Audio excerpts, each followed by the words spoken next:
de structures un petit peu différentes. La famille Thirier, qui a 3000 salariés.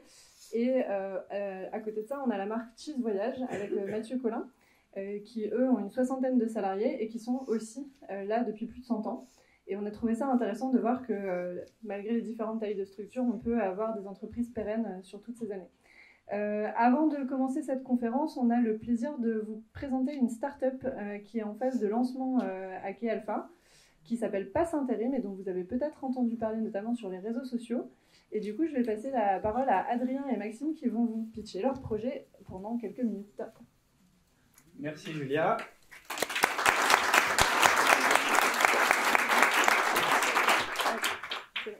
C'est l'inverse. Et ben voilà, ça commence. Bonjour tout le monde. Je me présente, je m'appelle Adrien Meyer, je suis le cofondateur de Pass Intérim. Et enchanté, Maxime Weber, le second cofondateur de Pass Intérim. Donc, comme l'a dit Julia, on a été incubé par le Quai Alpha pour créer donc Pass Intérim. Pass Intérim, c'est quoi? C'est une plateforme de mise en relation entre des candidats et des professionnels de l'intérim. Donc, concrètement, en moins de 3 minutes, le candidat il va pouvoir se rendre visible des agences d'intérim de son secteur. Ça va lui permettre d'éviter toutes les problématiques, notamment pour répéter ces inscriptions qui sont souvent longues. Et qu'on se le dise concrètement, quand on cherche un emploi dans l'intérim, en général, on va s'inscrire à 1, 2, 3 agences autour de chez soi. Il y a une grosse perte d'opportunité pour le candidat et pour le recruteur. Avec Pass Intérim, on pallie à ce problème et notamment à la pénurie de candidats qu'on rencontre aujourd'hui de plus en plus. Alors, ce qu'on a apprécié dans toute cette aventure qui a démarré en 2022 avec le Quai Alpha, c'est le soutien de cet écosystème. Et aussi, quand on dit l'écosystème, même les agences intérim nous ont aidés en fait. On a voulu créer une plateforme collaborative, c'est-à-dire on est allé au plus près des agences intérim pour leur demander quel était l'outil dans lequel ils avaient le plus besoin pour faire ce sourcing et travailler avec l'outil Pass Intérim. Aujourd'hui, on est très fiers de dire que sur le bassin d'Épinal, on a enregistré à peu près plus de 200 missions intérim grâce à la plateforme. Et grâce à ça et à ces bons résultats, on a déployé Pass Intérim dans toute la région Grand Est depuis le 1er février et on déploie après sur les autres régions dans les mois à venir. Et c'était le mot de la fin.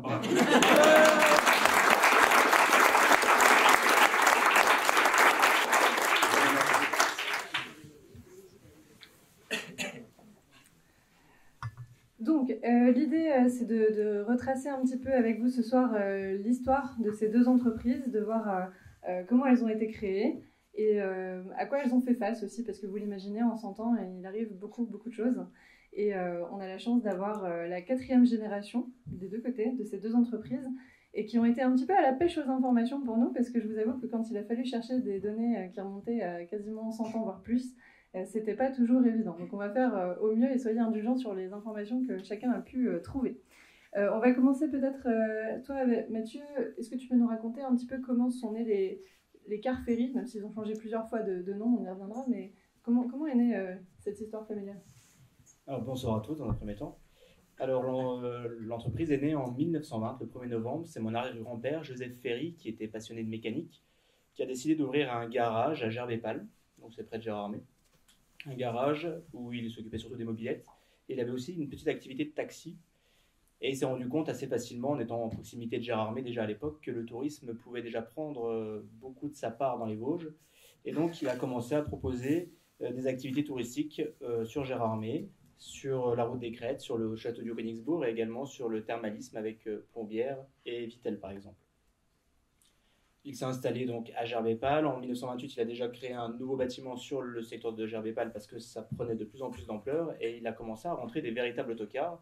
Donc c'était des voitures décapotables à l'époque qui pouvaient contenir de 9 à 25 passagers assez facilement. En 1930, il se marie avec Yvonne, mon arrière-grand-mère, qui passera tous ses permis. Elle sera l'une des premières femmes en France à conduire des autocars. Et voilà comment ça a commencé réellement l'histoire des cars ferry dans les Vosges. Vous l'imaginez, moi j'ai bien aimé l'histoire de la grand-mère qui avait déjà le droit de conduire les cars. Pierre, par rapport à toi, alors ça a été plus compliqué, Pierre, il a plein d'anecdotes à nous raconter. notamment le fait que Thiriet existe depuis plus longtemps que ce que tu pensais au départ. Oui, bonsoir à tous. Pour commencer, effectivement, quand tu parlais de chasse aux infos, c'est vraiment le terme, et j'ai entendu dire vers là-bas qu'il y en avait encore à aller chercher, apparemment. Non, effectivement, depuis ma plus tendre jeunesse, pour moi, enfin, pour nous, le début de l'entreprise, c'était 1966, parce que 1966, c'est l'année à laquelle mon père a repris l'entreprise familiale. Donc on était un petit peu parti là-dessus, et puis je représentais finalement à ce stade la seconde génération. Et puis lorsqu'on a voulu aussi mettre en avant notre histoire dans notre communication et vraiment mettre en avant tous ces atouts, on a fait des recherches, alors plus ou moins évidentes, et puis on est arrivé à la date de 1902. 1902, date à laquelle mes arrière-grands-parents ont acheté une petite boutique au centre des Lois. Et ils se sont spécialisés dans la pâtisserie, boulangerie-pâtisserie. Et là, autre info que je suis allé pêcher assez dernièrement, le produit phare à l'époque, c'était la madeleine. Voilà. Donc c'est assez rigolo parce qu'on est passé de 1966 à 1902. Quand j'étais un peu plus jeune, on fêtait les 35 ans de la société. Et puis, dernièrement, on a fêté les 120 ans. Donc, je vous laisse imaginer le petit delta. Mais bon, voilà, c'est plutôt une belle histoire. On est content de la mettre en avant. Et puis, d'ailleurs, ce chiffre de 1902 est un petit peu l'emblème, en tout cas pour les produits qu'on fabrique dans notre atelier des Lois, de ce qu'on sait faire de mieux en termes de niveau qualitatif. C'est ce marqueur-là qu'on a choisi. Donc c'est très important pour nous. Parce qu'aujourd'hui, Thiriet, donc c'est 3000 salariés. Tu m'as parlé de 800 millions d'euros de chiffre d'affaires, c'est ça? Oui. Il y a plus de 150 magasins en France. C'est gigantesque. Et en fait, aujourd'hui, nous, on connaît tous cette marque comme ça.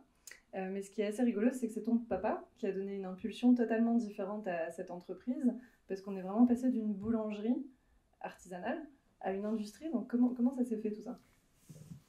Ça s'est fait en douceur, alors pas réellement. Donc mon papa est né en 1946. Son père lui a fortement conseillé, pour ne pas dire forcé, à aller faire une école comptable à quelques kilomètres d'ici. Donc il a fait ça. Il s'est rendu compte d'ailleurs à ce moment-là, alors je pense qu'il le savait déjà un peu avant, mais qu'il avait une faculté particulière avec les chiffres et puis qu'il aimait ça. Il s'est senti à l'aise. Donc il a fait cette formation en 1963. Et dans la foulée, on change de formation et on va faire une école de boulangerie-pâtisserie qui est maintenant assez renommée, c'est l'école Ferrandi à Paris. Donc voilà, il switch de la compta à la boulangerie-pâtisserie, ce qui lui permet d'acquérir des compétences assez complémentaires finalement pour le type de commerce que gérait la famille. Et puis malheureusement, brutalement, son papa est décédé. Donc en 1966, très peu de temps finalement après sa double formation. Et puis, âgé de 19 ans, c'est l'homme de la famille. Alors, je ne sais pas réellement comment ça se passait à l'époque, mais j'ai toujours entendu dire que l'homme de la famille était un petit peu celui sur qui on se reposait. Alors, il y avait sa maman, bien évidemment, hein. Ses deux sœurs, sa petite sœur et sa grande sœur, qui étaient toujours là aussi dans les activités familiales. Donc, il reprend la société familiale à 19 ans. Donc, c'est plutôt très jeune. Fort de ces deux formations et puis évidemment de l'expérience qu'il avait déjà pu acquérir durant sa jeunesse, parce que quand on est dans ce type de commerce, surtout dans ces années-là, finalement on est toujours un petit peu dans le business familial, dans la boulangerie, on traîne toujours un petit peu à côté des pétrins, donc on apprend aussi le métier comme ça.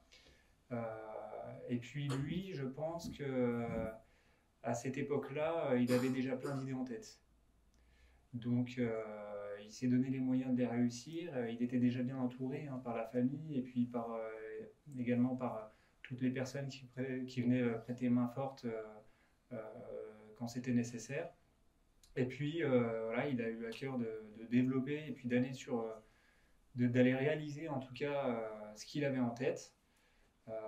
Et quand je disais assez ironiquement que ça s'est passé en douceur, je pense qu'à l'époque, ça a dû être assez brutal parce que déjà le décès du papa, 19 ans, plein d'idées, mais voilà, il faut se lancer. On a aussi un contexte où on n'a pas tout le monde autour de nous ne croit pas forcément toujours dans les idées qu'on veut réaliser. Donc, je pense que et puis il faut se remettre aussi dans un contexte où à l'époque, les plus anciens d'entre nous le savent peut-être, quoique c'était peut-être il y a un peu longtemps, mais le congélateur dans les maisons, c'était pas quelque chose de très très répandu.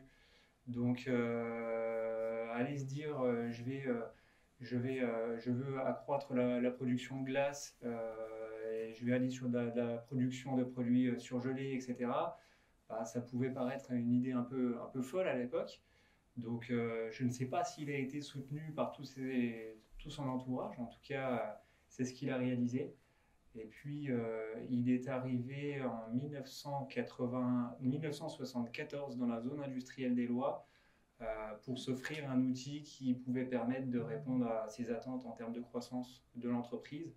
Donc, le pas était assez énorme à cette époque-là, parce qu'on passait d'une boulangerie et pâtisserie artisanale dans laquelle on commençait à avoir du mal à faire rentrer toutes les machines que lui voulait faire rentrer. Voilà, c'était déjà des idées un peu démesurées pour ce type d'activité. Et donc en 1974, ouverture du premier atelier dans la zone industrielle des Lois. Zone, il l'avait racheté, mais il pouvait s'étendre en fait, non? C'était ça l'histoire. Oui, alors c'est toujours marrant parce que donc, il est toujours dans l'anticipation, il n'est pas dans le coup présent, il est dans le coup d'après et encore celui d'après. Donc, c'est-à-dire qu'il avait visualisé un terrain appartenant à un agriculteur dans la zone industrielle des Lois, enfin qui n'était pas une zone industrielle du coup à l'époque. Et puis, il avait déjà réfléchi en se disant ouais, mais moi, il ne me faut pas cette surface-là. Et peut-être qu'il faudrait quand même que j'imagine un peu plus grand parce que demain, si je décide d'agrandir l'atelier, d'agrandir la capacité de stockage, il me faudra quand même de la réserve. Et puis, il a vraiment bien fait parce que au fil des ans, ça a commencé à pousser assez rapidement, très très rapidement. Hein. Il me le disait encore récemment, en 10 ans, c'est incroyable la croissance qu'a pu avoir ce site. Et puis, et même aujourd'hui, on bénéficie encore de cette vision-là, parce que pour ceux qui connaissent le site des Lois, on a entre le site industriel de la Maison Thirier et puis le Atlas, on a encore une zone qui est libre et sur laquelle on a des projets. Et donc, c'est cette vision-là des années 70 qui va encore nous permettre d'aller remplir les objectifs qu'on se fixe pour le futur. Donc, voilà, c'est assez dingue de se dire qu'une décision prise dans les années 70 bénéficie encore aujourd'hui au déploiement de l'entreprise. Donc voilà, à l'époque, j'ose même pas imaginer à quel point ça devait être dingue de se dire je vais passer d'une petite boulangerie-pâtisserie artisanale à un site industriel qui fait plusieurs hectares. Alors je suis nul pour déterminer les surfaces, donc je vais pas donner de chiffres, mais voilà, qui est assez incroyable quoi, en termes de différence entre les deux sites. Parce qu'à l'époque, il avait dû aller se renseigner. Enfin, on a du mal à se rendre compte peut-être aujourd'hui, mais ça voulait dire de nouvelles machines. Effectivement, les derniers congélateurs efficaces, ne pas briser la chaîne du froid, etc. Ça devait être quand même un peu compliqué. Qu'est-ce qu'il a fait? Est-ce qu'il a été voir un petit peu comment ça se passait ailleurs? Oui, absolument. Alors, je sais qu'il entretenait de bons rapports avec certains de nos concurrents. Voilà, ça échangeait, ça discutait. Donc, il a eu des opportunités pour aussi aller prendre quelques idées à droite à gauche. Et puis surtout, il a beaucoup voyagé pour aller voir des machines au Danemark, en Italie, aux États-Unis. Il me parle souvent d'ailleurs de ses voyages au Danemark de l'époque, parce que c'était ce qui se faisait de mieux à l'époque et ce qui se fait d'ailleurs toujours de mieux dans le domaine de la crème glacée, c'est des machines danoises. Donc voilà, il est allé chercher ses idées à droite à gauche et puis il a développé son activité en ayant toujours en tête l'idée fondamentale qui était de préserver la qualité des produits, la façon de faire artisanale, mais tout en lui donnant un élan industriel, une capacité industrielle. Donc ces machines, en tout cas, la façon dont il a construit cet atelier-là permettait de répondre à cet objectif. Si on revient du côté des cars Ferry, là on va se remettre quelques décennies en arrière et on est sur la Seconde Guerre mondiale à peu près. On peut dire que c'est... Alors, les cars ferry, vous allez voir, c'est une entreprise, c'est un phénix. On a l'impression qu'à chaque fois qu'ils vont mourir, en fait, non, il se passe quelque chose, il y a un rebond, il y a une résilience dans cette entreprise, c'est incroyable. On vous racontera après pourquoi, vous allez voir, il y a plein d'anecdotes. Mais est-ce que tu peux nous raconter comment l'entreprise a déjà failli péricliter pendant la Seconde Guerre mondiale? Oui, alors à savoir que les cars ferry sont installés définitivement à Corçu en 1936, donc juste avant la Deuxième Guerre mondiale. En 1939, donc, comme vous le savez, la guerre est déclarée dans l'Europe. Et mon arrière-grand-père se fait réquisitionner 4 de ces autocars par l'armée française pour pouvoir faire face à l'ennemi.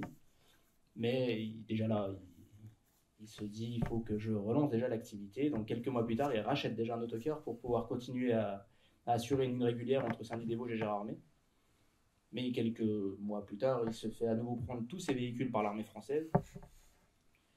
Mais il décide quand même de relancer l'activité et il en rachète 4 parce qu'il croit et ça va marcher et la ligne elle a besoin de tourner.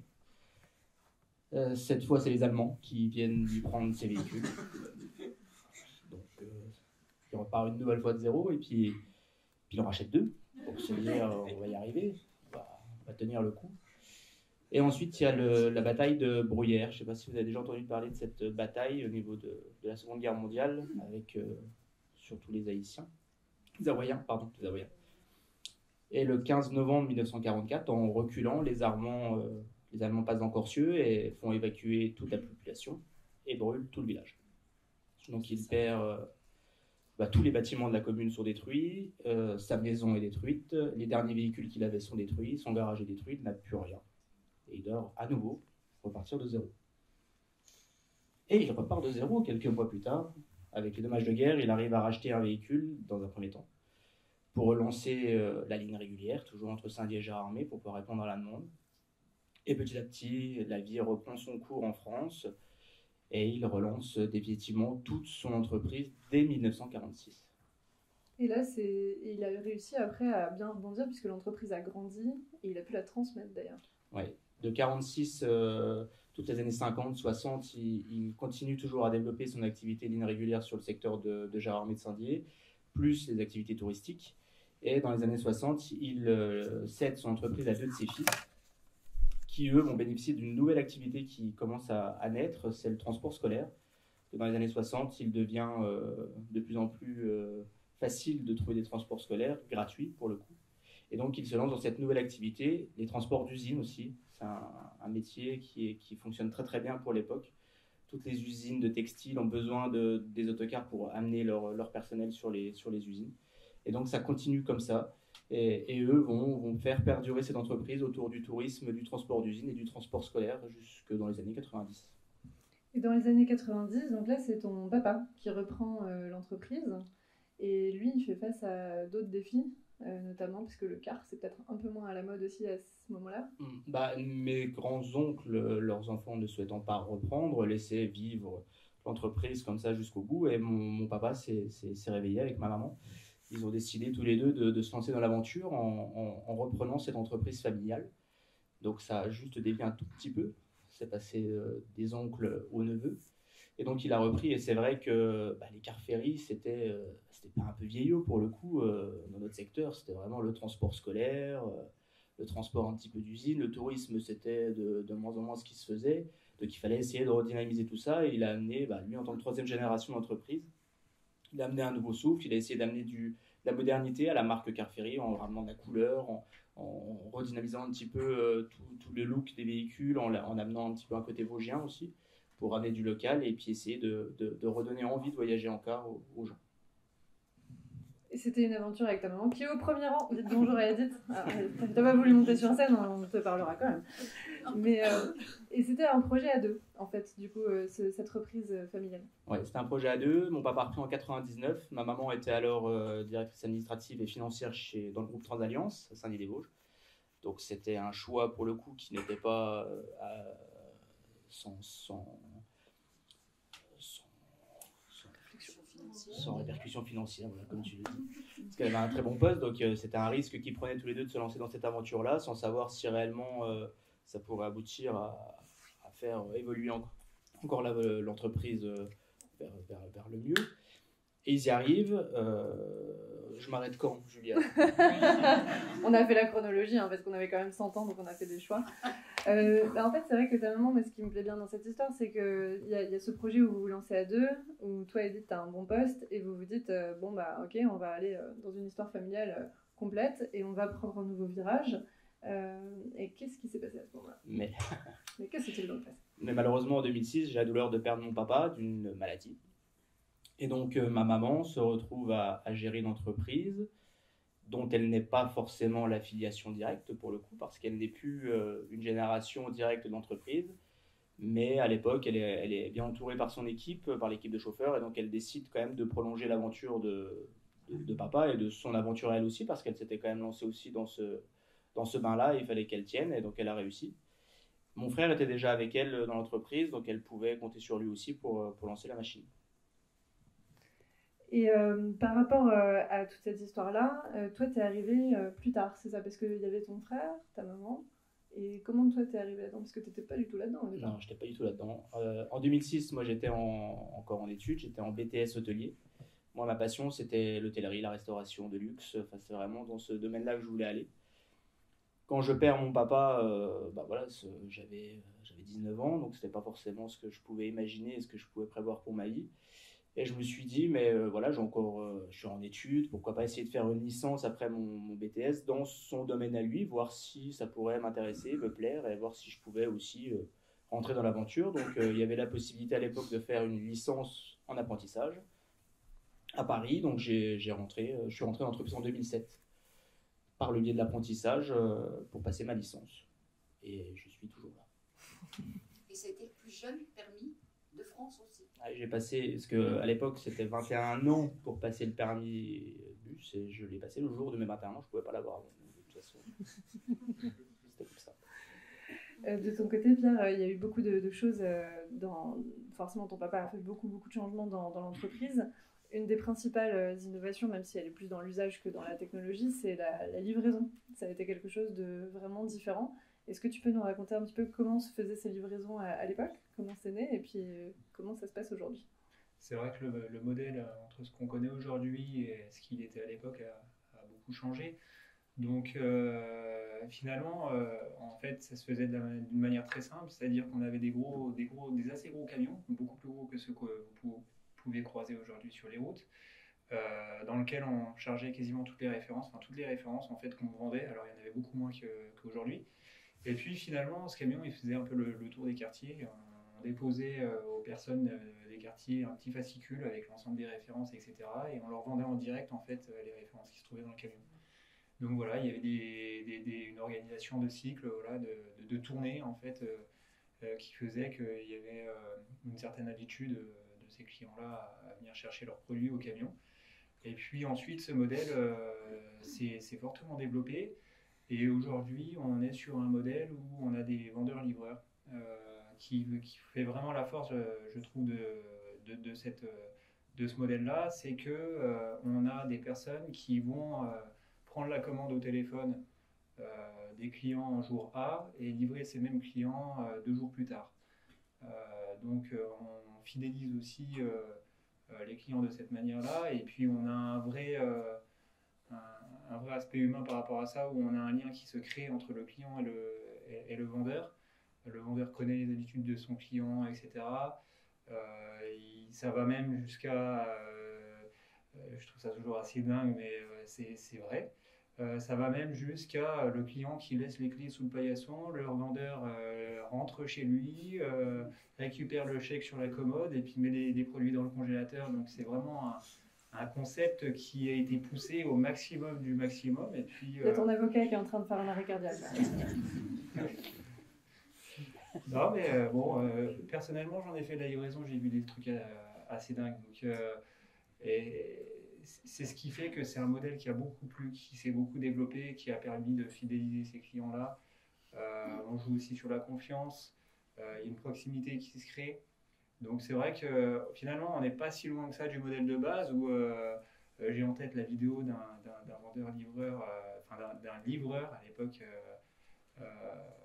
je crois que c'était dans les années 75, où on voit que le gars il est super content de rencontrer ses clients, il les connaît super bien, etc. Donc finalement on n'est pas si loin de ce modèle-là que j'ai en tête de cette vidéo des années 70, mais on a vraiment professionnalisé le process, c'est-à-dire que c'est très timé, on a un catalogue qui est beaucoup plus important qu'avant, on a optimisé toutes les tournées, et puis on transporte maintenant avec des véhicules plus légers la marchandise.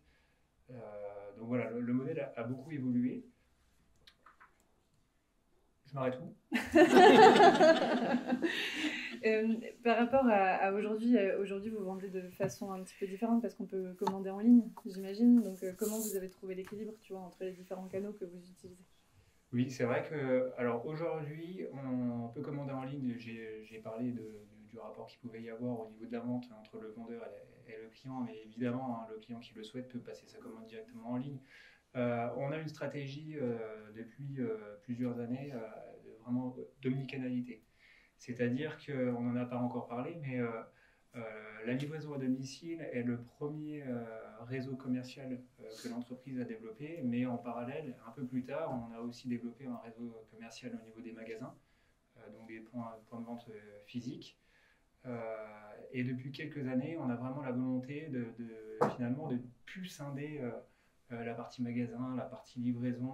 On a vraiment la volonté finalement de se dire un client il veut rentrer chez Thierry, soit il est nouveau client, soit il est habitué.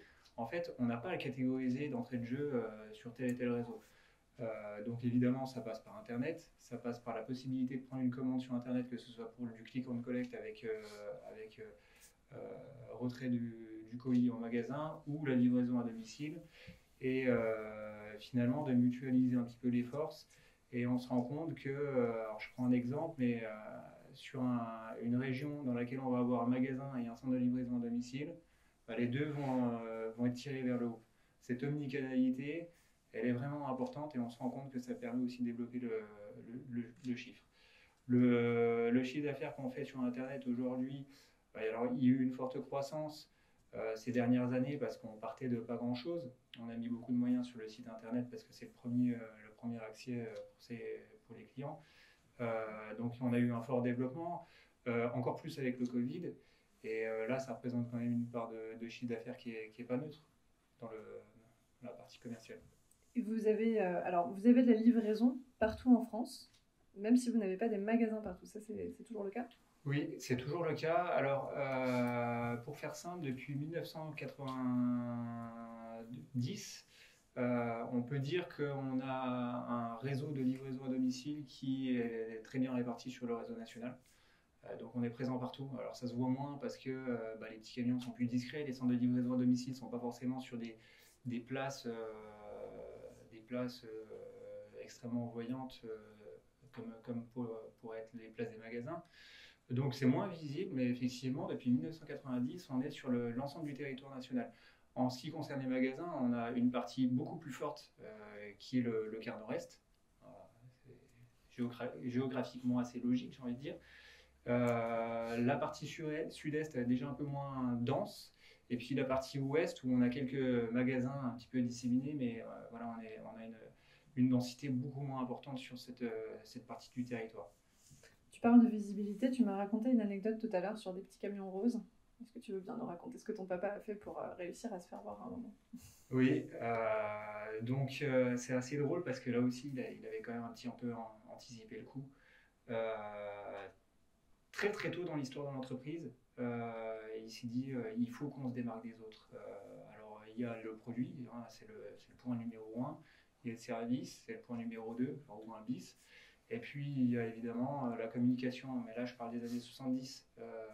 La communication dans les années 70, voilà, c'était un peu le début, quoi. Hein. Donc, et puis quand on était artisan, voilà, on ne se payait pas forcément les services d'un graphiste, d'un designer pour élaborer un logo, une image de marque, etc. Mais lui vraiment, il s'est dit c'est important, il faut que j'y aille. Donc il a sous-traité ça, en tout cas à Raymond Lewy, alors que vous connaissez ou pas, je ne sais pas, mais en tout cas qui était à l'époque vraiment le grand monsieur du design et du graphisme de marque, Il a élaboré, par exemple, le logo de Shell et d'autres que j'ai oubliés. Mais il y a vraiment cru. Il était persuadé que c'était une étape vraiment importante pour différencier la marque et puis se faire connaître. Et ils ont élaboré le premier logo de la maison Thierry, à l'époque Thierry Maître Glacier.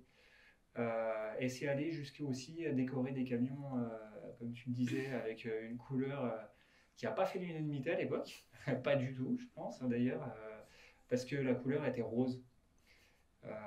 Rose avec des parties un petit peu jaunes, donc voilà, ça n'a pas plu à tout le monde, mais en tout cas, quand lui a vu le premier camion arriver, il a eu le coup de foudre. Il s'est dit, ouais, c'est exactement ce que je voulais. Et puis en fait, c'est trop marrant parce qu'il y a cru à 100%. Il a réalisé son rêve aussi par rapport à ça parce que le camion ressemblait vraiment à l'image qu'il voulait renvoyer. Et puis finalement, il a déployé son réseau de camions comme ça, un camion, puis très vite un deuxième, puis un troisième, quatrième, etc. Et puis toujours avec ce marqueur au niveau des couleurs et du logo assez fort. Et puis voilà, ça a permis pour lui de démarquer l'entreprise des autres. Au moins les gens s'en souvenaient, c'est sûr, c'est un bon moyen de faire mouche. Parce qu'il me semble que ton papa avait fait ça aussi, de renouveler un petit peu l'image justement des camions, il s'était attelé à ça. Les autocars, pardon. À chaque fois je dis camion. J'ai envie que ce soit des camions, laissez-moi rêver. Non, c'est plus confortable pour les passagers, vraiment, d'être en car. Surtout les siens, en vrai, moi je les ai vus, c'est pas mal. Oui, déjà à l'époque, il avait essayé de remettre de la couleur, c'est pareil, c'était du vert, kaki, du brun, c'est des couleurs qui n'étaient pas forcément très joviales, et lui, il avait amené des couleurs un peu plus modernes, du bleu, du rouge, du jaune, des choses qui se faisaient plus déjà à son époque. Mais avec maman, on allait plus loin parce que les cars ferry, c'était quand même, on n'arrivait pas du tout à sortir de cette image vieillotte, de cette image du transport scolaire. Les cars ferry, c'est aussi bon pour traverser la Manche, hein, donc on n'arrivait pas à sortir de cette image-là que les gens peuvent avoir. Et donc on a créé la marque Cheese Voyage à l'époque, en 2013. Et là, on a essayé de relancer complètement une nouvelle dynamique avec une nouvelle image, quelque chose qui tranche complètement avec ce qui pouvait se faire avant, avec la création de catalogues, avec la création de nouveaux produits, en essayant d'aller dans des niches pour trouver des nouveaux clients. Et donc, Cheese Voyage a amené tout ça. En plus, on a profité de l'année-là pour changer et de créer un nouveau bâtiment à Corcieux. Donc, on a en plus déménagé dans une structure qui était beaucoup plus fonctionnelle, qui nous permet de nous organiser beaucoup plus facilement, beaucoup plus fonctionnelle. Et là, on a vraiment senti une vraie différence entre l'activité d'avant Cheese Voyage et l'activité après Cheese Voyage. Est-ce que vous avez racheté une agence de voyage aussi? Pourquoi? Oui, on a racheté une agence de voyage. On en a parlé tout à l'heure, mais je t'ai dit que c'était pas forcément une bonne idée d'en parler. Est-ce que j'étais journaliste avant? En 2012, il y a une loi qui était sortie et qui nous obligeait, nous, autocaristes, à avoir une licence dans le voyage pour pouvoir continuer à faire notre activité d'agence de voyage. Et donc, pour pouvoir continuer à faire cette activité-là, il fallait trouver une agence de voyage. Et M. Bragard, des vêtements Bragard, disposait, lui, d'une agence de voyage et s'en séparait sur Épinal. C'est Spinatour. Donc, comme on disait tout à l'heure, dans ces cas-là, on saisit l'opportunité d'acheter cette agence-là. C'était pas une opportunité à saisir à l'époque, mais c'est un choix qu'on a fait, il ne faut pas le regretter. On ne le regrette pas, toujours. Spinatour est toujours dans mes locaux aujourd'hui et l'agence est toujours là grâce à ça et grâce à ces décisions qui étaient prises à l'époque. En 2012, on n'avait pas forcément bien senti le coup. Nous, pour le coup, c'était vraiment la naissance du tourisme par Internet et ouvrir une agence de voyage au même moment que tout le monde achète ses voyages sur Internet, c'était pas forcément facile. Mais ça y est, là, pour le coup, post-Covid, les gens ont compris qu'aller en agence, c'est quand même plus sympa que d'acheter ses voyages sur Internet. Il y a eu, pour la petite anecdote, puisqu'on est dans les sujets qui fâchent, on va y aller. Mathieu et moi, on s'est rencontrés quand j'étais journaliste, et en fait, on a eu un vrai sujet, c'est que une entreprise qui vit 100 ans, c'est un peu paradoxal. Au moment où je le rencontre, c'est les 100 ans de l'entreprise. Je me dis, ah super, on va pouvoir faire un super sujet, les 100 ans de l'entreprise, et puis on discute un peu et tout. Puis là, on commence à creuser, et en fait, on se rend compte qu'il y a quand même beaucoup de vagues pour une entreprise, et celle que tu as dû prendre à ce moment-là, elle était quand même un peu compliquée. Est-ce que tu veux nous raconter un petit peu ce qui s'est passé? C'est 2019-2020. Ouais, la première fois qu'on s'est rencontré avec Julia, ça allait vraiment bien pour le coup. Ma maman, je vous l'ai pas dit, mais elle a quand même le sens des affaires, parce que quand elle avait décidé de reprendre l'entreprise en 99, c'est qu'elle sentait que ça allait fonctionner. Et elle le sentait tellement bien qu'en 99, elle a décidé de vendre l'entreprise à son fils. Et elle sentait que le Covid allait pointer le bout de son nez. Elle s'est dit, c'est le moment ou jamais de vendre l'entreprise. Donc elle l'a vendue en 99. Donc elle était au sens du timing parfait. Donc j'ai rencontré Julia dans ce cadre-là parce que 2020 arrivait, donc c'était les 100 ans d'entreprise, il fallait commencer à travailler. Et puis je me suis dit, autant sur l'arrière-grand-père, il y a matière à raconter avec tout ce qui, avec les bus qui partaient, qui revenaient, qui revenaient, qui reprenaient, qui repartaient. Il y a plein de choses à dire et moi j'ai rien à raconter. Alors moi, à partir de Cheese Voyage, il n'y a plus rien qui se passe, tout va bien. Bon, j'aurais préféré ne rien avoir à raconter à l'époque-là parce que depuis, il s'est passé beaucoup trop de choses, on va dire. Comme tout le monde, le 15 mars, on est devant la télévision, le président de la République nous raconte un petit peu qu'on va rentrer en guerre contre un virus. Et il annonce la fermeture des écoles dès le lundi. Et là, je me dis, mais attends, c'est mon métier de transporter les enfants qui vont à l'école. Donc ça veut dire que mon métier s'arrête. Et effectivement, du jour au lendemain, toute mon activité s'est arrêtée. Je me suis retrouvé avec mes 55 véhicules autour de mon bâtiment à Corcieux jusqu'au 11 mai à me dire, mais qu'est-ce que je vais devenir? Qu'est-ce qu'on va faire? On est au début du confinement, on se dit, ça va durer 15 jours. 15 jours, on repart, tout ira bien. Et en 2019, vraiment en 2019, c'était une grosse année pour moi parce que je venais de lancer un gros partenariat avec Commuto Pro. Donc Commuto Pro, c'est les propriétaires de Blablacar.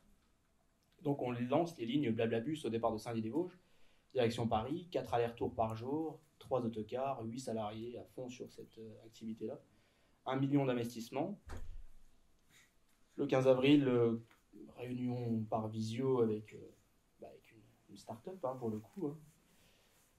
On me dit que j'ai les meilleurs résultats de France en termes de retour satisfaction client, que vraiment ils sont contents de nous, tout va bien. Pendant 15 minutes, on me fait des éloges je suis content, tout va bien.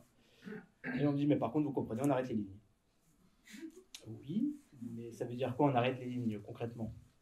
Ça veut dire que voilà, on ne travaille plus avec vous. Je dis oui, mais moi, les bus que j'ai achetés 8 mois avant, 1 million d'euros, les 8 salariés qui travaillent pour vous, aujourd'hui, qu'est-ce que j'en fais? Vous leur dites que c'est fini. D'accord, et concrètement, financièrement parlant, comment ça se passe? Financièrement parlant, vous lirez le contrat qu'on a écrit, donc c'est un contrat américain, et c'est stipulé que unilatéralement parlant de leur côté, ils peuvent arrêter le contrat la première année. D'accord. Bon, on est le 15 avril, un petit mois qu'on est en confinement, ça va s'arrêter, j'étais sur une grosse dynamique dans le tourisme. On est jeunes, plein d'avenir, plein d'ambition. On se dit, les 8 chauffeurs, je les garde, les bus, je les garde, et on va y aller, tourisme à fond, ça va redémarrer. Sauf qu'on est le combien aujourd'hui? Le 28 février, et ça n'a toujours pas redémarré. Donc là, c'est un vrai coup dur. Mais aujourd'hui, c'est facile de me dire, c'est facile aussi pour moi de me dire, mais pourquoi tu as gardé les véhicules? Pourquoi tu n'as pas fonctionné autrement? Mais sauf qu'à l'époque, je pense que personne dans la salle ne pouvait imaginer que pendant 2 ans, certaines activités comme la mienne, comme le voyage en groupe, allaient complètement s'arrêter. On a été aidé par l'État, ça c'est indéniable. L'État nous a vraiment aidés jusqu'en juin 2021. Depuis, l'État ne nous aide plus. Et le pire, pour moi, ce qui est arrivé par la suite, c'est qu'à partir de juillet 2021, donc l'État ne nous aidait plus et interdisait aux enfants de sortir. Donc je ne pouvais, moi, mon activité ne se résumait qu'à emmener les enfants à leur école, et ça s'arrêtait là. Alors que mon activité, mon résultat se fait sur le transport, justement, après les avoir emmenés à l'école. Et donc ça a été très compliqué, et on a dû redémarrer vraiment notre activité à partir de février 2022. Et donc là, en termes de résultats, tu arrives à retrouver à peu près... En termes de résultats, je vous laisse imaginer que quand on ne fait pas du tout d'activité pendant 2 ans, ça se complique. Aujourd'hui, on voit les carnets de commandes qui sont en train d'exploser parce qu'on se rend compte que pendant 2 ans, forcément, les écoles n'ont pas eu de budget, n'ont pas dépensé de budget. Et là, aujourd'hui, ils ont du budget à dépenser. Donc, ça y est, on va vraiment très bien travailler cette année et ça va se lancer. Donc, l'avenir, on le voit de façon plus optimiste. Mais aujourd'hui, on a quand même un retard lié à la non-activité pendant 2 ans qu'il faut réussir à combler. Je remercie mon banquier au fond de la salle qui nous permet justement de passer ce cap-là. Et c'est vrai que c'est un cap qui est compliqué à passer. Mais là, c'est vraiment un manque de trésorerie tout simplement parce que l'activité, on l'a et on arrivera à faire face aujourd'hui à notre activité, mais il faut essayer de compenser tout ce qu'on a perdu. Ouais, bien sûr. Et c'est pas comme si on avait eu en plus le gasoil qui avait doublé. Et ben, Et toi, Pierre, du côté Thierry, on imagine aussi que sur 100 ans, une entreprise comme la tienne, forcément, ça connaît aussi des difficultés. Est-ce que toi, tu as des exemples un petit peu de choses qui se sont passées?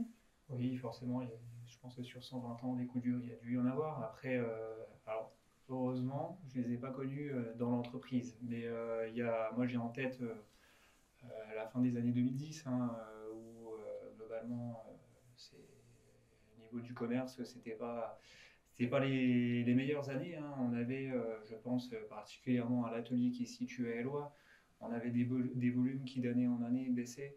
Et donc du coup tout le match en fait c'était ce qu'on essaye de pas avoir à gérer habituellement, c'est à se dire il faut qu'on ferme un petit peu les vannes pour que on essuie un petit peu la baisse de volume. Le commerce était très très compliqué et puis je pense qu'à l'époque on était aussi sur un mode de fonctionnement de l'entreprise qui avait eu vraiment de belles années, les années 90, 2000 où ça fonctionnait bien, etc. Peut-être moins de remise en question que ça ne l'a été plus tôt dans la vie de l'entreprise. Et donc voilà, ce double effet aurait pu être vraiment très très compliqué pour l'entreprise à cette époque-là.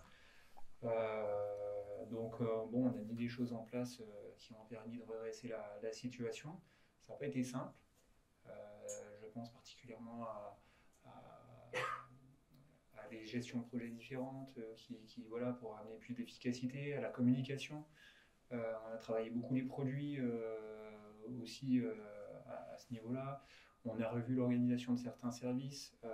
Et puis pour une partie que je connais mieux, parce que c'est la partie que je dirige depuis quelques années, pour la partie production, on a fait énormément de travail depuis 2014 notamment pour amener plus d'efficacité et puis pérenniser l'activité. Est-ce que tu disais que le Covid, pour vous, ça avait été plutôt une source d'opportunités, étant donné que vous aviez déjà un service Oui, alors le Covid n'a été bon pour personne, clairement. Maintenant, quand on regarde les chiffres au niveau du commerce que nous, on a réalisé dans la période Covid, on est très très nettement dans le vert. Mais je suis persuadé, et on est tous d'ailleurs dans l'entreprise persuadés, que finalement, ce n'est pas le Covid en lui-même qui nous a apporté ce gain de part de marché et de croissance, mais c'est toutes les actions qu'on a mises en place 5-6 ans en amont, qui le temps de gestion de projet, de réalisation de ces projets-là, de mise en place, d'amélioration qualité des produits, etc., ont commencé à payer finalement peu de temps avant l'arrivée du Covid. Et évidemment, le Covid nous a aidés parce qu'on a su répondre en termes de produits, parce qu'on avait tout simplement les produits en stock. Ça n'a pas été le cas forcément chez tous nos concurrents. Et puis en termes de services, et là, on était sur un segment qui se portait plutôt bien, qui se prêtait plutôt bien à la situation. On allait chez les gens les livrer de leurs courses alimentaires. Donc forcément, on a su répondre par le biais de la livraison très très rapidement. Alors ça n'a pas été simple parce que déjà, comme pour toutes les entreprises, les gens se demandaient pourquoi ils venaient bosser le matin, pour ceux qui ont eu encore la chance de se déplacer au travail pendant cette période-là. Donc il y a eu cette période-là à gérer qui n'a pas été simple. Tu me disais qu'ils n'étaient pas convaincus, que tu as dû expliquer un petit peu. Oui, alors là je parle vraiment de la partie production parce que c'est ce que je connais le mieux. En tout cas à Éloie, il y a eu quand même quelques jours de battement où clairement ça a été très très compliqué. Parce que les équipes ne comprenaient pas ce qu'il y avait d'essentiel dans le fait de venir faire de la glace et de la pâtisserie le matin, quoi. Donc, on a accompagné, on a expliqué. J'ai passé beaucoup de temps dans l'atelier pour expliquer aux gens la raison pour laquelle on était là. Et puis, c'est ce qui a fait notre force, je pense, par rapport à nos concurrents. Parce que, là, je prends l'exemple de l'atelier, mais ça a été géré de la même manière avec les produits qu'on sous-traite et donc qu'on fait faire à l'extérieur. Il y a eu un accompagnement pour expliquer à nos fournisseurs puis à nos collaborateurs pourquoi il fallait qu'on continue à travailler et puis à produire. Tout simplement parce qu'en fait, on a toujours eu les produits en stock. Donc on a su répondre à la demande qui était en plus en forte croissance à ce moment-là. On n'a quasiment pas eu de rupture, on en a eu plus que d'habitude, mais dans des niveaux très très faibles. Et donc on savait répondre par la livraison à domicile et on savait répondre parce qu'on avait les produits en stock. Donc effectivement, ce coup dur a été une opportunité aussi parce qu'il y avait tous les projets menés avant le Covid qui portaient leurs fruits et en plus on avait su répondre par l'organisation et la souplesse aussi parce qu'il a fallu mettre en place plein de choses du jour au lendemain pour répondre aux normes sanitaires, etc. Mais je prends un exemple tout bête, mais des masques en fait ça n'a jamais été un sujet parce qu'on en avait, on travaillait dans l'agroalimentaire. Donc à l'époque c'était un outil de travail obligatoire presque, j'ai envie de dire. Bah voilà, nous on en avait. Nous aussi, on avait plein de masques parce qu'on avait Roselyne Bachelot qui nous avait imposé d'acheter des masques pour H1N1. Donc, on avait une quantité de masques. Vous imaginez, parce qu'on nous avait demandé des masques pour tous les passagers d'un autocar. On avait des tonnes et des tonnes de masques. Bon, on a tout donné aux infirmières à l'époque, mais on avait de quoi faire aussi. Et Roselyne a été visionnaire. Un peu trop. Donc, non, mais tu as raison, il y a un certain nombre de gens qui ont tweeté à Roselyne Bachelot pour leur présenter des excuses en disant désolé parce qu'à l'époque on s'est un peu acharné contre vous, mais en fait vous aviez raison. Et elle était très classe parce qu'elle a dit vous inquiétez pas, c'est toujours plus facile de faire le match après. Oui, c'est vrai. Donc oui, période de 2010, période compliquée d'un point de vue commercial, et puis le Covid, alors qui sur les chiffres après coup sont plutôt dans le vert, mais période compliquée quand même. Parce que là, aujourd'hui, c'est toi qui vas prendre une partie du relais pour l'entreprise, notamment sur la prod, c'est déjà le cas. Est-ce que toi, c'est quelque chose qui t'inquiète pour la petite anecdote, donc ton papa goûte encore tout, absolument tout. Comment on fait quand son usine dépend quand même de ton papa ou quelqu'un d'autre, mais une personne ou deux qui goûte, c'est quand même compliqué, quoi. Et comment on fait ça ? C'est très compliqué. Alors, c'est très compliqué, mais ce qui est dingue, c'est qu'effectivement, je vous raconte pas de bobard, il goûte toujours tous les produits. C'est lui qui les valide, c'est lui qui les fait évoluer aussi, parce que il y a les produits, des nouveaux produits qui valident, mais il y a aussi tous les anciens produits qui goûtent et puis il dit non, il faut qu'on améliore, il faut qu'on fasse ci, il faut qu'on fasse ça. Donc voilà, il est toujours dans le match. Et puis il n'y a pas à dire en fait, sa formation de base. Son métier de base, sa passion de base, c'est le produit. Donc il a vraiment une analyse du produit qui est très très fine. Et j'ai un exemple en tête où on fabrique la brioche il y a quelques années, je pourrais dire mois même. On fabrique la brioche, on a des variations sur la production de la brioche. La brioche qui est le produit phare de l'atelier, c'est vraiment la recette de mon grand-père, etc. Donc vraiment produit emblématique. On a des difficultés à le produire, donc oui, c'est quand même un peu embêtant quoi, dans une entreprise qui veut vraiment pérenniser ses process, pérenniser ses produits, etc. Et donc là, je l'appelle, je le fais venir à l'atelier, et puis il met les mains à la pâte, il bricole un peu, il regarde, il observe d'abord, et puis en fait, il nous règle la ligne, une ligne qui est juste énorme, extrêmement complexe, mais il connaît le produit tellement bien qu'il a réussi à nous mettre sur les bonnes voies pour régler le produit en quelques heures de travail, alors que nous, on s'était sérieusement creusé la tête déjà en interne avant de l'appeler. Donc voilà, c'est assez dingue parce qu'il connaît très bien les produits, il connaît bien les process, et puis il aime ça. Donc voilà, encore la semaine dernière, je lui demandais son avis sur... je faisais un petit test en aveugle sur de la brioche parce que je voulais essayer quelque chose. Donc toujours à fond là-dedans, et effectivement on peut se dire et c'est une vraie question, demain il n'est plus là, comment on fait, parce que finalement je vous disais tout à l'heure, point numéro 1 le produit, point numéro 2 le service, etc. Le produit restera toujours le point numéro 1, donc comment on pérennise justement ce qui a fait la qualité du produit Thirier et le rapport qualité-prix du produit Thirier. C'est pas simple. Donc moi j'ai vraiment comme objectif au niveau de l'atelier de pérenniser, de former les personnes, les boulangers, pâtissiers sur place et de les faire échanger tant qu'on peut encore le faire au maximum pour qu'ils prennent cette expérience Voilà, puis d'aller voir aussi à l'extérieur, de prendre des compétences à l'extérieur sur des pattes levées, enfin sur tous les points techniques en fait qu'il faut acquérir pour garantir la pérennité des produits. Et puis, alors j'ai pas parlé de moi et ça me va plutôt pas trop mal jusque maintenant, mais moi j'ai fait une formation en parallèle de mon entrée dans l'entreprise, j'ai fait une formation aussi de boulangerie, pâtisserie, glacerie, chocolaterie. Donc, je connais, je ne suis pas boulanger-pâtissier parce que je ne pratique pas tous les jours, mais j'ai quand même une base assez importante sur ce métier-là pour comprendre la technologie du produit, ce qu'il faut faire, pas faire, etc.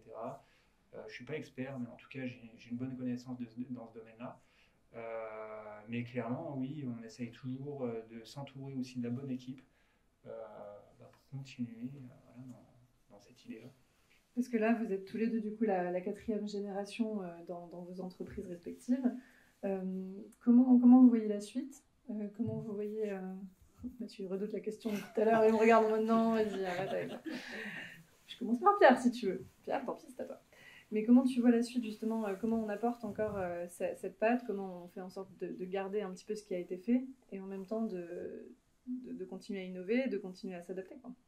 Ouais, alors pour moi, et je pense que je ne suis pas le seul à partager cet avis-là, mais point numéro 1, ne pas perdre de vue les fondamentaux, ce que je disais, le produit, le service.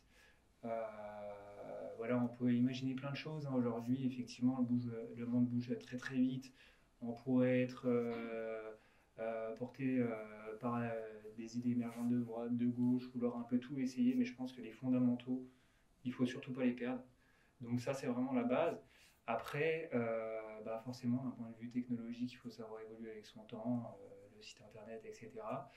On a mis en place dernièrement presque un 3e réseau commercial, 4e si je compte le réseau internet. Et ça, c'est en train de se développer assez fortement. Je parle des food places. Peut-être que certains d'entre vous connaissent ce concept-là. Donc c'est un concept qu'on a mis en place il y a, je dirais, 5-6 ans, qui consiste à réunir sur un seul et même site un magasin Thirier. Il y a systématiquement un magasin Thirier et de s'associer dans des cellules juste à côté, voisines, d'autres métiers de bouche. On peut avoir par exemple chez nous un boucher, un poissonnier, un fromager, un magasin bio, un boulanger. Voilà. Donc en fait, Thirier achète un emplacement et il loue à côté les autres cellules commerciales à d'autres commerces de bouche. Voilà, ça absolument. paraît pas très intuitif au départ, on pourrait se dire que ça rentre. Non, c'est pas du tout intuitif. Mais là, toujours pareil, le pari c'était de se dire on va s'associer avec d'autres métiers de bouche. Comme ça a été le cas par exemple en pensant à l'omnicanalité, on pourrait dire le magasin ils vont bouffer la livraison et vice versa. En fait, on se rend compte que non, en fait les deux en profitent. Et on a le même raisonnement sur les food places où on se rend compte que lorsqu'on va s'associer à un boulanger, à un poissonnier, nous on va développer notre chiffre et aussi parce que en fait sur le même parking on va vraiment mutualiser les enseignes. On va aussi sélectionner les enseignes qui nous accompagnent pour qu'il y ait aussi une cohérence avec le placement aussi de la marque Thirier. Donc il y a une cohérence, il y a une offre qui est beaucoup plus large et puis on se rend compte que le client qui veut aller acheter du poisson, il va peut-être aller acheter du poisson chez le poissonnier, mais je vais peut-être aller acheter quelques glaces et puis le poisson frais c'est super, mais peut-être que dans 2 semaines je voudrais sortir du poisson, je voudrais refaire du poisson, j'aurais pas le temps de passer chez le poissonnier, je prends aussi du poisson surgelé. Donc il y a vraiment une synergie super importante qui se fait dans ces food places et donc ça on est en train de le développer et c'est finalement assez récent à l'échelle de l'entreprise. Toi Mathieu, dans le transport on imagine qu'il y a beaucoup de challenges qui arrivent aussi. Tu parlais de ton parc de véhicules qui est relativement... T'as changé la question alors. Non, c'est comment tu vois l'avenir par rapport à... C'était exprès en fait. Comment tu vois la suite? Parce que c'est sûr qu'il y a beaucoup de changements qui sont en place. Sur la nourriture, c'est vrai qu'on a beaucoup de choses, même dans la food tech. Toi, tu vois ça comment sur les transports pour toi? Je la taquine parce que c'est vrai que la question sur l'avenir, C'était pour moi la plus difficile parce que quand on sort de 3 ans de galère, c'est difficile de se dire maintenant mais quel est l'avenir de l'entreprise parce que on s'est tellement trompé en 3 ans que c'est compliqué de pouvoir voir ce qui va se passer maintenant. La seule chose que je sais, en tout cas, c'est en tant qu'entrepreneur, c'est que je me dis que c'est presque seulement maintenant que je prends vraiment beaucoup de plaisir à faire mon métier parce que c'est là que je me rends compte qu'il y a plein de choses à refaire, il y a plein de choses à bouger, il y a tellement de choses à rattraper pour pouvoir relancer la dynamique et relancer l'entreprise sur le flot qu'elle était parce qu'en 2020, on était vraiment sur quelque chose d'exponentiel, quoi. C'était vraiment croissant sur tous les domaines, sur le tourisme, les lignes Blablabus, le scolaire, les lignes régulières. On était vraiment lancé, on était une machine qui était lancée à fond. Le Covid nous a complètement stoppé. En plus, la particularité de mon métier, c'est les appels d'offres. Un appel d'offres, quand on le gagne pendant 7 ans. Donc, ce qui veut dire que quand on le perd pendant 7 ans. Et donc, pour vous dire, hein, tous les appels d'offres des Vosges dans le transport scolaire et régulier ont été remis en cause en 2021. Donc, quand une entreprise familiale comme la mienne ne vit que du tourisme, du transport scolaire et des lignes régulières, et qu'on n'a plus de tourisme, et que tout notre transport régulier, toutes nos lignes régulières sont remises en cause la même année, ça veut dire qu'on perd, on passe de 5 millions de chiffre d'affaires à 0. Donc, autant dire qu'on ferme la porte. J'ai réussi à sauver les meubles sur certains secteurs. J'ai perdu sur mon propre territoire. Donc, ça a été une période compliquée. On en avait beaucoup parlé avec Julia à l'époque aussi. On s'est revus à ce moment-là.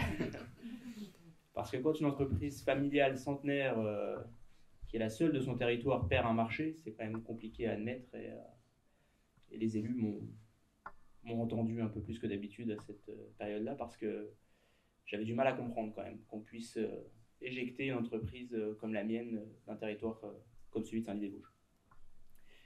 Et donc, je me dis que finalement, il y a plein de choses à faire. Et comme tu le dis, la mobilité, de toute façon, on en aura toujours besoin. On est en pleine transition écologique. Et aujourd'hui, pour te dire, hier, j'étais en réunion avec tous les transporteurs du Grand Est. On a évoqué cette question de l'écologie, de la transition énergétique, vers quoi on se dirige avec l'autocar. Et la réponse aujourd'hui, c'est qu'on l'a pas. Il n'y a pas de solution viable économiquement pour l'autocar, que ce soit le gaz. Aujourd'hui, c'est plus du tout viable économiquement avec le coût de la matière première. L'électricité aujourd'hui, on n'a pas du tout les véhicules qui sont adaptés parce que la capacité des batteries dans les autocars sont beaucoup trop faibles pour pouvoir assurer les transports, ce qu'on doit faire. Le diesel aujourd'hui avec le moteur Euro 6, c'est la dernière génération de moteur, on va pas dire qu'elle est propre, ça reste du diesel, mais c'est aujourd'hui quelque chose qui fonctionne. Aujourd'hui, c'est ce qui marche le mieux dans notre domaine. Ils attendent beaucoup de l'hydrogène, mais c'est pareil, qui dit hydrogène demain dit énormément d'infrastructures à mettre en place pour pouvoir s'alimenter en hydrogène. Donc aujourd'hui, dans le monde de l'autocar, en tout cas, il n'y aura pas d'évolution qui vont naître très rapidement. D'ailleurs, toutes les communes qui sont passées soit au gaz, soit à l'électrique au niveau des bus, sont en train de faire machine arrière parce qu'ils se rendent compte qu'économiquement parlant, c'est plus du tout dans l'air du temps parce que les collectivités n'ont plus de sous. Et donc, il faut revenir sur la base, le diesel aujourd'hui, malheureusement. Mais en tout cas, voilà, ça c'est un vrai challenge pour le monde du voyage, le monde de l'autocar, c'est comment on va voyager dans le futur. Et peut-être sans chauffeur aussi parce que c'est une denrée qui est extrêmement rare également, les conducteurs. Donc peut-être que le véhicule autonome arrivera avant le moteur propre. Ce qui permet de faire la transition sur notre prochaine conférence qui sera sur l'attractivité des entreprises pour embaucher. Ce qui est vrai. Merci beaucoup à tous les deux pour toutes ces infos et toutes ces histoires. On va laisser la parole à la salle. Peut-être qu'il y a des gens qui ont des questions, qui ont envie d'avoir plus d'anecdotes sur les camionnettes roses, tout ça.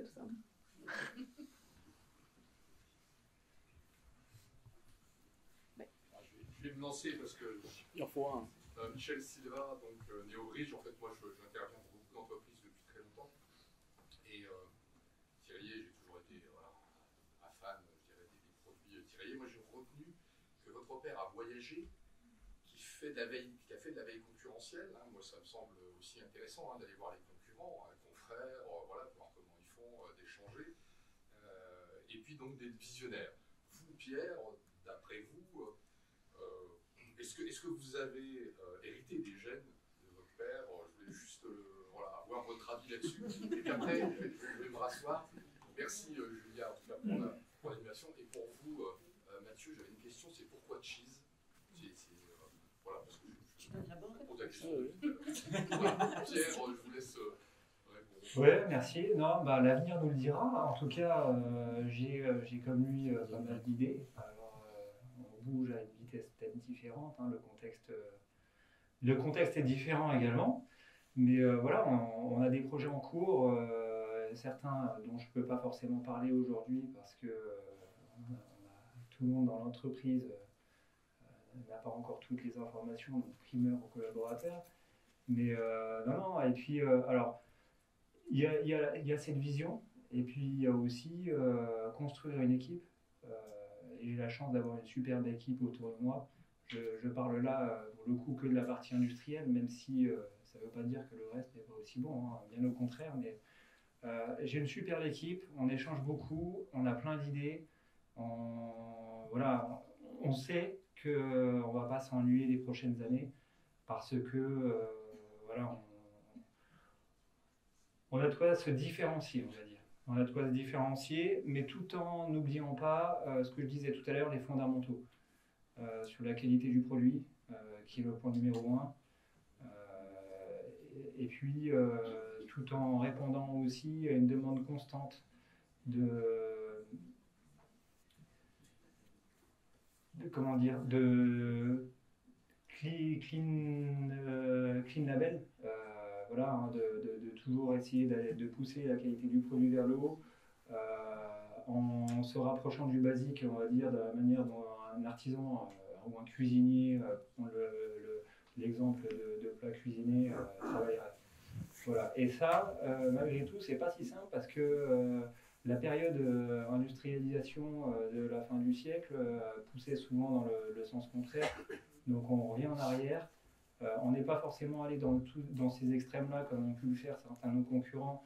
Donc on revient en arrière de moins loin. Mais voilà, ça aussi, c'est des sujets d'avenir sur lesquels on anticipe beaucoup et sur lesquels je ne peux pas forcément rentrer dans le détail ce soir.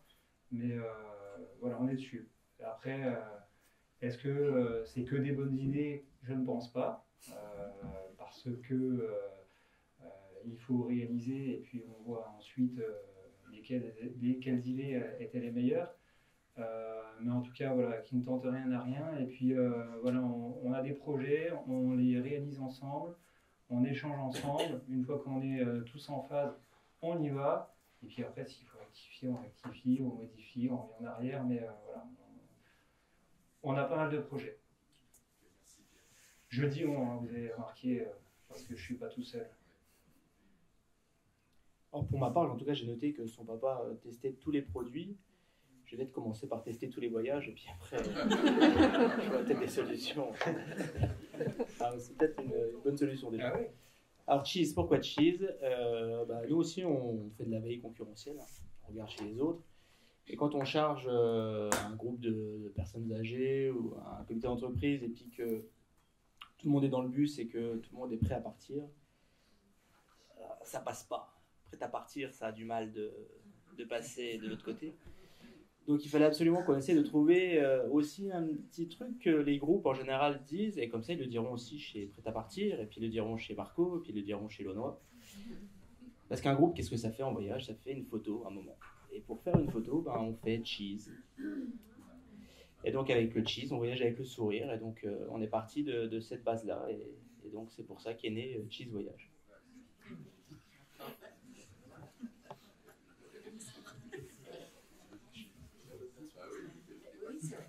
Est-ce qu'il y a d'autres questions?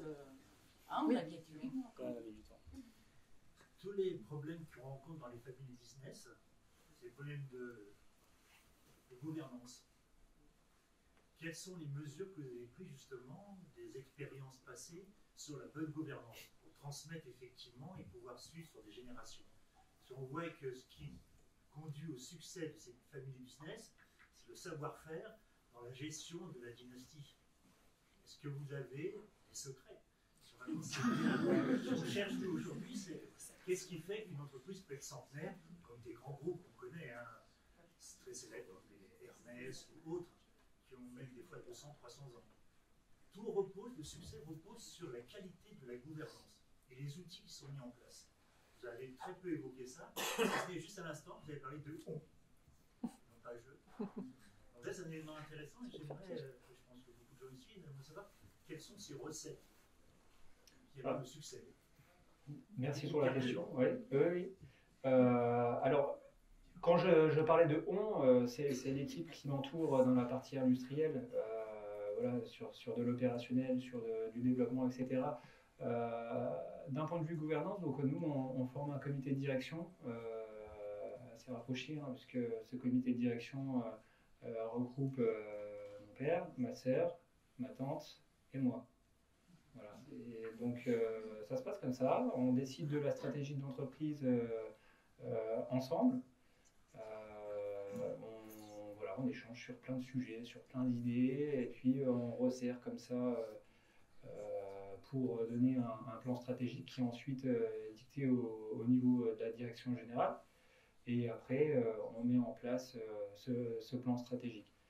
Donc, la façon dont ça se passe aujourd'hui, c'est qu'on se rencontre assez régulièrement. La question sous-jacente, j'imagine, c'est quelle est la suite? Vous dites oui? Mon père a 76 ans, je crois. Voilà, donc on peut se poser la question. Moi, j'ai pris la responsabilité de manière opérationnelle d'une partie du groupe dans laquelle je suis quasiment totalement autonome, si ce n'est, comme on le disait tout à l'heure, la dégustation des produits, le développement des produits qui se fait vraiment en commun avec mon père. Donc ça, c'est la partie opérationnelle. La partie gouvernance, c'est un sujet sur lequel on est actuellement en train d'avancer assez fortement, mais on est dans un timing tellement présent que du coup je peux rien dévoiler ce soir. Alors, désolé, pas de secret, hein, mais voilà.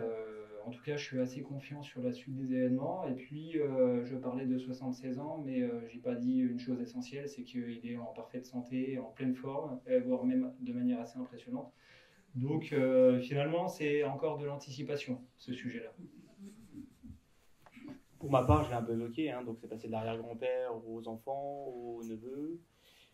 Ensuite, je suis rentré moi de façon un petit peu pas forcément prévue pour soutenir ma maman. Mon frère était déjà là pour la soutenir également. Et c'est là où on se rend compte que des fois, dans les entreprises familiales, ça peut être plus difficile par moment parce que et mon frère et moi, on voulait donner un coup de main et on n'arrivait pas forcément tous les deux à trouver notre place et à savoir comment on pourrait fonctionner par la suite. Et lui avait pris la décision en 2012 de quitter l'entreprise pour laisser maman et moi suivre la succession directe de la lignée des Ferry. Et donc ça s'est fait comme ça de notre côté en tout cas. Il n'y avait rien d'écrit, il n'y avait rien de fait. Ça s'est fait au feeling et ça s'est fait aussi en travaillant et puis en voyant comment ça pouvait fonctionner. Mes filles ont 8 ans et 3 ans, donc pour le moment c'est pas prévu qu'elles reprennent la succession en tout cas. Alors, juste pour ajouter quelque chose pour l'anecdote, la partie gouvernance, finalement, pour moi en tout cas, je trouve qu'elle se fait presque plus pendant les repas de famille du coup que pendant les comités de direction. Voilà, c'était la petite anecdote, mais finalement, voilà, c'est comme ça que ça se passe dans une entreprise familiale et c'est ces échanges presque informels qui sont plus fréquents et du coup qui sont plus ouverts peut-être que le côté formel du comité de direction. Je dirais que c'était peut-être le problème chez nous. C'est que le boulot prenait trop de place sur les repas de famille et ça a posé problème à ce niveau-là. Il y a ça aussi, et il faut savoir le dire quand le dimanche, bon c'est bon, on passe à autre chose. C'est souvent pour les pièces rapportées, hein, je sais plus où est ton épouse, mais c'est plus pour les pièces rapportées que c'est compliqué d'entendre toujours parler. C'est sûr. On a fait une conférence là-dessus, on a Frédéric Pédugy qui est là, qui nous a fait tout un laïus là-dessus sur la dernière conférence. Si vous avez des questions sur ce sujet précisément, vous pouvez l'interpeller autour d'un verre de vin, c'est possible. Fred assure le service après-vente sur ces questions aujourd'hui.